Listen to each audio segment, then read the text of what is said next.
Hey guys, I hope this video finds you well and that you're all safe and sound.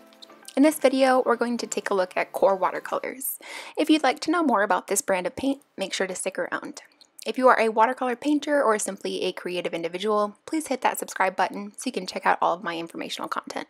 So if you guys saw my Jerry's Artorama watercolor haul, you saw that I had purchased the Qor High Chroma set, and after swatching those, I decided to expand my Qor collection just a bit. I purchased this sample palette of Qor colors from a seller on eBay. It contains all the colors that reside in the 24 color set. This set comes with 24 Qor tubes with 5 mils of paint in each and currently retails on Amazon for around $77 US. Jackson's currently does not carry the 24 color set, but they do carry the 12 color set for around $53 US. For those of you that like to work from watercolor pans, the Qor mini set of 12 colors comes in around $68, but as a side note, I'll be looking at the watercolors that have been poured from the tubes, so I won't be able to discuss the quality differences between the pans and the tubes, so just keep that in mind. Like I said, I purchased the sample set on eBay from a super nice seller. She actually included a little hand-painted card and a really nice Grumbacher brush that she no longer used, which was super kind. I decided to go this route for the Qor paints as I had already purchased the High Chroma set and didn't want to shell out $80 for the complete set of all the tubes. This ran me $20 US and came with very generous samples, which were numbered with a corresponding sheet as a color guide. The samples came in this nice plastic palette, and I personally thought it was the best route for me as I already have a lot of paint. Okay, let's get to swatching, shall we? The first color in this set is Titanium White, which I thought was kind of silly as I never really like that some companies include it in sets.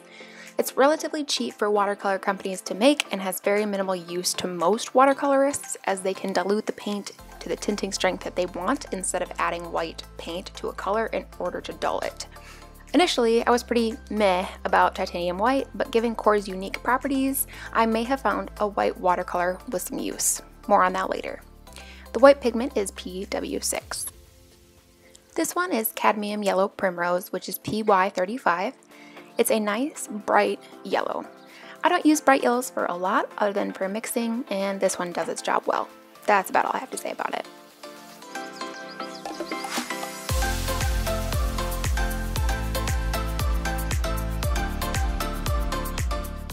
Next we have Nickel Azo Yellow, which to me, unless laid on quite thick, mellows out quite a bit.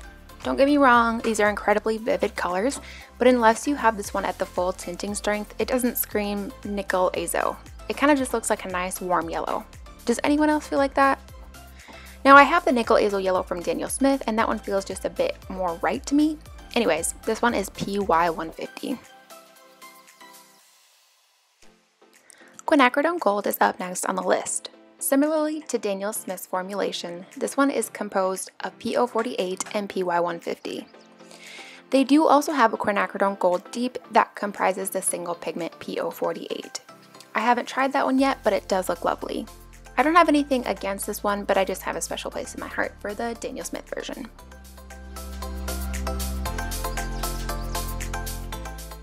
Next up is Dialorad Yellow, which I actually really enjoy quite a bit. I'm not typically a fan of the yellow and orange color families aside from a few outliers, but I liked this one as it was semi-opaque, which allows it to make more pastel mixes.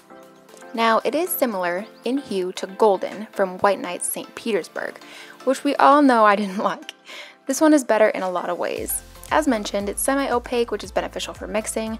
Not that most of us will use this one alone anyways. It has a better light fastness and is a single pigment color, PY83, neither of which could be said for its cousin made by St. Petersburg. Transparent Pyro Orange is admittedly bright and would be really nice if you painted florals or were a fan of oranges in general. While I don't particularly love this version of PO71, it does round out the set and is a great example of Qor's overall vibrancy.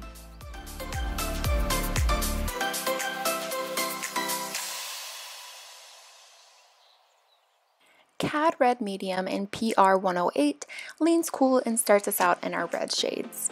I don't have any complaints about the color itself, but I do have a note on its consistency. It's not super apparent here on camera, but when this color dried, it looked to me that it separated out a little bit. I want to say it's granulation, but it looks different to me. Maybe this phenomenon is due to the binder in Qor.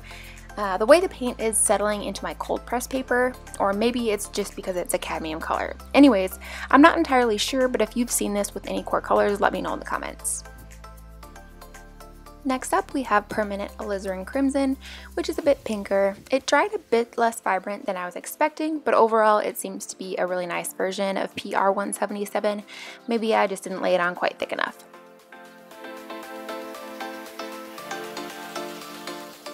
Quinacridone Magenta is a shining star in this set. It is certainly the most vibrant version of PR 122 that I have seen. If you've seen my Daniel Smith Jane Blundell Ultimate Mixing Set review, you know that I love Daniel Smith's version of this color. And I would have to say that Core's coming in at a close second. Dioxazine Purple is my favorite color in this set by a long shot. PV23 really does come to life in this version. I tried my best when swatching to show you all how versatile this one is. Its mass tone is dark and would make some very tantalizing blacks, but when you dilute it, it almost gets this Easter pastel purple look.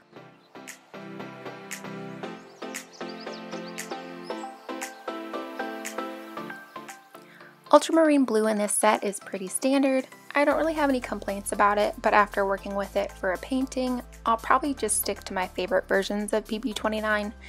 This one has quote-unquote granulating properties as well, which I don't love, but they aren't as noticeable to me in this one as in the cadmium red mentioned earlier. Guys, I'm gonna be honest with you. I messed up the order. Oh, and the individual pouring the paints forgot to put a red by the reds, so it's at the end. It doesn't bug me, I just wanted to let you know in case you were thinking we needed another red to round out the palette. It's coming. The next color that I swatched here was Phthalo Blue Green shade. I do like this one quite a bit. It's more blue than Daniel Smith's version, which I don't mind, but it did dry a bit less vibrant than I was expecting it to, as it is a phthalo color, and it looks much deeper with Core swatches online.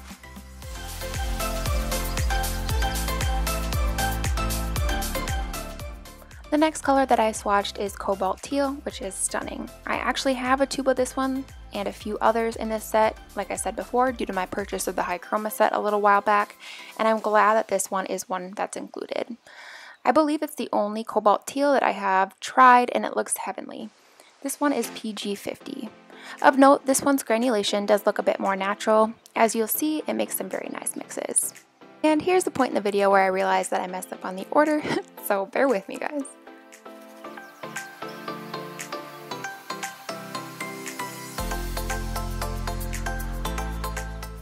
The next color that I pick up with my brush is Cerulean Blue Chromium. This one is PB36 and it is impressive. When comparing Daniel Smith, Winsor & Newton, and Core, this one is definitely the most vibrant. Daniel Smith, in my opinion, makes a color that granulates better, but if you like bright, vibrant colors, I would have to say that this one is the winner.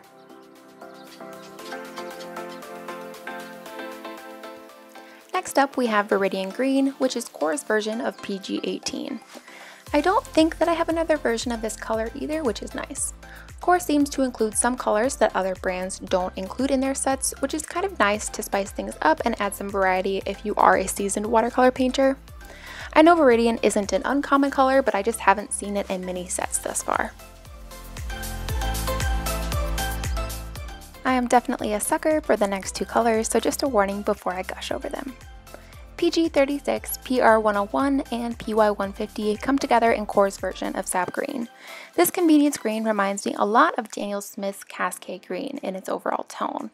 Although the pigments don't separate out in this green, its vibrancy makes it quite unique. It's richer than any Sap Green I have tried so far. Green Gold comes in at a close second for a favorite in this set. I enjoy this one a lot in its mass tone. PY129 is an arguably yellow version of this color.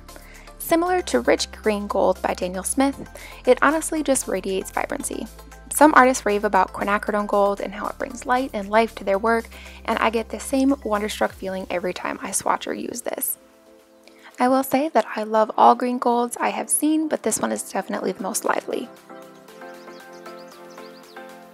Raw Sienna and Burnt Sienna, PY43 and PBR7 respectively, do their jobs and they do it well. I don't have a bunch to say about these two colors as they come standard in most sets. They have high color payoff like the other colors in this set, and they have similar granulation as some of the other colors mentioned previously. I have used burnt sienna in a painting you'll see here shortly. In that painting, I used it to mix a gray with the ultramarine blue. For some reason, that color looked a bit muddy to me, which is interesting considering that both colors are made of a single pigment. Anyways, more on that later.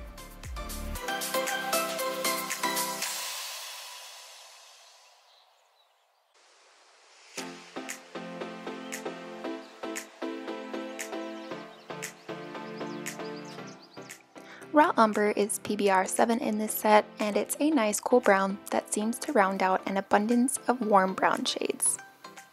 There's not a lot that is unique about this specific paint, but it gets the job done like its Sienna predecessors.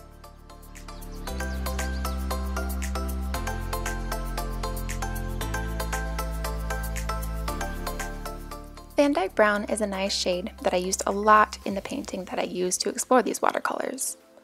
Like the Raw Umber at Sienna, it looked a bit muddy as it came into contact with other colors in this palette. It has a high pigment payoff when compared to other brands, and it's packed with pigment. The color is made of PR 101.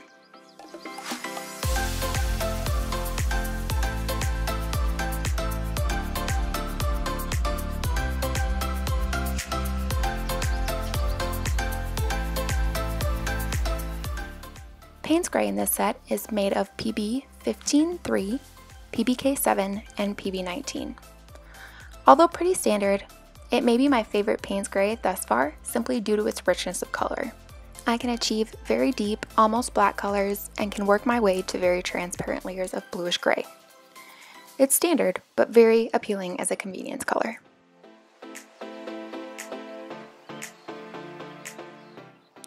The next color is the one that I mentioned that is quite out of order, so I apologize for that. Permanent Scarlet is just what you'd expect in PR 168 from Core. A pigment known for its striking properties becomes even more beautiful when Core does it. Daniel Smith mixed their version of Pyrrole Scarlet with PR 255, and to me it's notably similar in hue if you're looking for an alternative. The very last color in this set is Neutral Tint. PY42, PR 122, and PB15-3 make yet another convenience gray. It is an okay color, but I honestly don't love that they included it in this set. I know, it's different from Payne's Gray, but I would have rather seen another vibrant color or earth tone in its place. Alright guys, we finally made it. If you're still here listening to me jabber about colors, I commend you. If you've tuned me out, here's the part where we get to my overall thoughts. Hop on over to part 2.